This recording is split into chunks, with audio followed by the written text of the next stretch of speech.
আসসালামু আলাইকুম সুপ্রিয় কৃষক ভাইয়েরা, আপনারা ভিডিওটিতে দেখতে পাচ্ছেন একটি সিমের ক্ষেত। সিমগুলো কেবলই লাগানো হয়েছে, গাছগুলো কেবল মাথায় উঠেছে এবং কিছু কিছু গাছে আপনারা দেখতে পাচ্ছেন যে কলি এসেছে। এই সিমের গাছগুলি খুব সুন্দর, সিমগুলো খেতে খুব সুন্দর হবে। এই সিমগুলো আপনারা দেখতে পাচ্ছেন যে আর ২-১ সপ্তাহের মধ্যে সিমগুলো ধরা পাকবে এবং তখন আপনারা দেখতে পাবেন যে সিমগুলো কত সুন্দর এবং সুস্বাদু খেতে হবে। এই সিমের একটি ভালো সবজি, সিমগুলো শীতের মৌসুমে খুব ভালো হয়। আপনারা এই সিমের আবাদ করতে পারেন। এটি একটি হাইব্রিড জাতের সিম।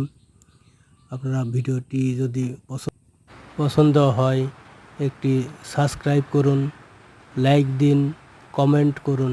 ধন্যবাদ।